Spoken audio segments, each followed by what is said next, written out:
In the year 2000, an uprising began in Palestine. Like most Americans, Allison Weir, the editor of a small-town newspaper in California, knew very little about the conflict, other than what she had gleaned from the evening news or newspaper headlines. Neither a Muslim nor a Jew, she nevertheless became more curious about the topic of the Palestinian uprising.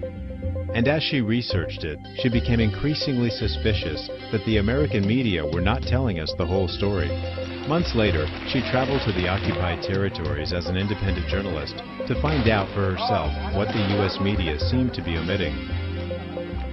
5 years ago, I guess it was, I knew almost nothing about Israel and Palestine. I skimmed the headlines on the topic, I accepted the confusion of what I read, and like most people, I just moved on. At that time, I was the editor of a very small newspaper in Northern California, in Sausalito. I was writing about the local school district, the city council, the local fishing fleet. The Middle East seemed distant and really irrelevant to my daily life. But then finally, when this current uprising began, about 5 years ago, and I began to see on television those scenes of children throwing stones against tanks, I finally, at this pretty late stage of my life, grew curious and wondered what this was all about. I decided to finally pay attention and try to just understand the Israeli-Palestinian conflict. And when I did that as a journalist, I very quickly picked up something I should have noticed before, which was that we were getting a very one-sided view of this conflict. I began to look into it more seriously. I began to pay more attention to the news reports, to read them all the way through, to listen to NPR very carefully. And as I did that, I realized more and more that this was appearing to be the most distorted issue I think I had ever come across. I finally decided I needed to go and see for myself. And so began the most unusual trip that I've ever undertaken. During my month of traveling through the Palestinian territories, I had found a population under siege. Throughout Gaza and the West Bank, people were being kept virtually in prison.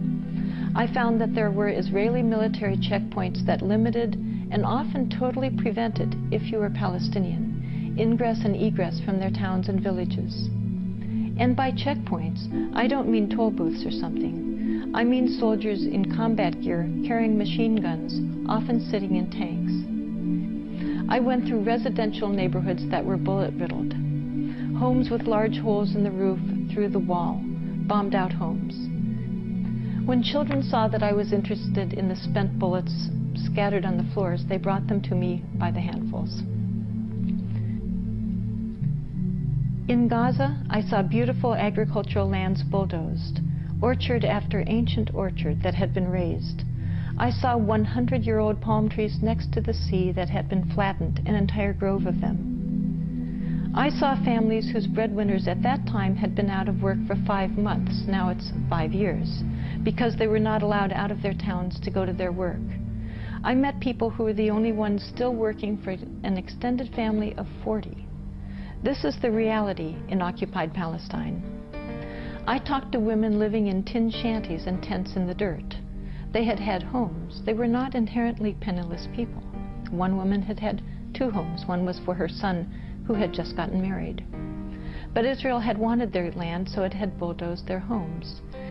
Since thousands of children, literally, have been injured by American weapons, they're not hard to find.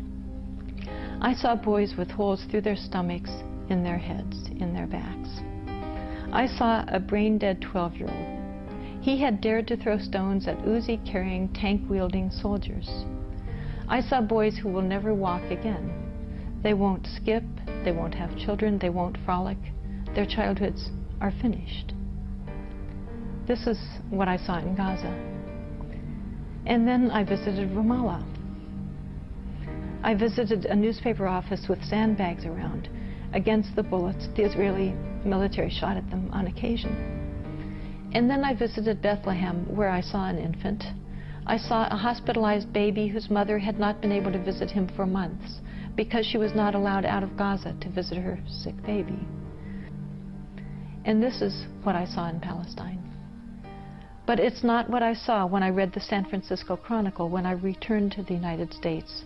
And I went to the library to see, upon my return, what the newspaper had printed for the 30 days that I was gone. As I looked through the pile of newspapers, I was appalled at what had been considered news coverage.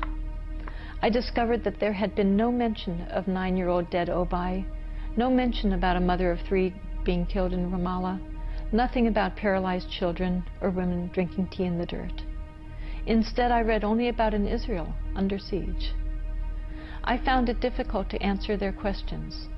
I was tired of telling people that Americans don't know what we're doing, that our newspapers don't tell us. 3 months after returning from Palestine, Alison Weir quit her job and founded If Americans Knew, an organization dedicated to quantifying the ways in which the American media was misinforming the public about the conflict. Ms. Weir explains her group's methodology, analyzes the data, and reports on the key findings. We decided to really look into the news coverage of Israel and Palestine analytically and statistically to really understand what is going on. And we decided to choose clear, objective categories that would be as immune as possible to subjective interpretation. And we decided to look at how deaths were being covered by our media. Now, the important thing is that we looked at how deaths were being covered among both populations, Israelis and Palestinians. It's my view, and I'm sure yours, that they're all human beings, that all human beings' deaths are equally tragic and quite newsworthy. We looked at the first year because that's such a significant period. First impressions are so powerful. They lead us all to conclude about who initiated the violence, who is retaliating, who is the victim, who is the aggressor. It's very significant. Then we decided to also look at the coverage for last year, for 2004, to see if any patterns we discovered in the first year were then continued in the second year, or whether coverage changed significantly. We specifically studied the New York Times and the 3 major networks. We looked at ABC, CBS, and NBC, their evening primetime news shows. Now, to do this study, the first job was a very sad job, to discover how many people had been killed during those 2 years, how many Israelis and how many Palestinians. And to learn that fact, we went to an Israeli human rights organization, B'Tselem, which is very respected and quite careful in its gathering of data. It gathers information for both Israelis and Palestinians. So in looking into how many people had been killed in that first year, we discovered that 165 Israelis had tragically been killed by Palestinians, and that 549 Palestinians had tragically been killed by Israelis. In 2004, what you discover is that 107 Israelis had been killed, which was a reduction. It was about 30% less than the first year. So they had experienced a calmer period of time. For the Palestinian population, however, you discover that the amount of death had greatly increased, that 821 Palestinians had been killed during that period. Therefore, Palestinians were being killed last year by a rate of 8-to-1 over Israeli deaths. Now, keeping those numbers in line, we then looked at what the New York Times had reported and what these major networks had reported. For example, we found that ABC had covered Israeli deaths at a rate 3.1 times greater than Palestinian deaths. We discovered that CBS had covered Israeli deaths at a rate almost 4 times greater, 3.8-to-1.